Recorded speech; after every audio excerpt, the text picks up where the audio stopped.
అందరికీ శుభోదయం. ఈరోజు మనం తెలుసుకునే శ్లోకం విష్ణు సహస్రనామంలోని 39వ శ్లోకం. ఈ శ్లోకం మఘా నక్షత్రం 3వ పాదంలో జన్మించిన వారికి మంచిది. శ్లోకం అతులః శరభో భీమః సమయజ్ఞో హవిర్హరిః సర్వలక్షణలక్షణ్యో లక్ష్మీవాన్ సమితిం జయః.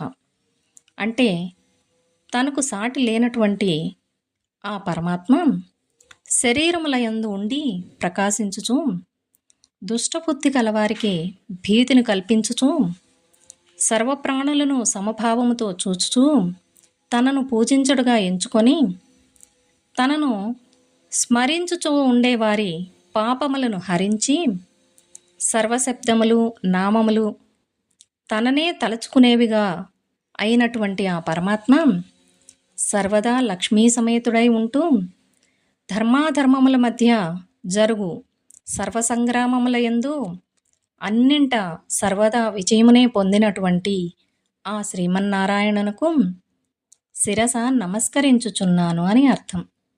అతులశరభో భీమః సమయజ్ఞో హవిర్హరిః సర్వలక్షణలక్షణ్యో లక్ష్మీవాన్ సమితిం జయః.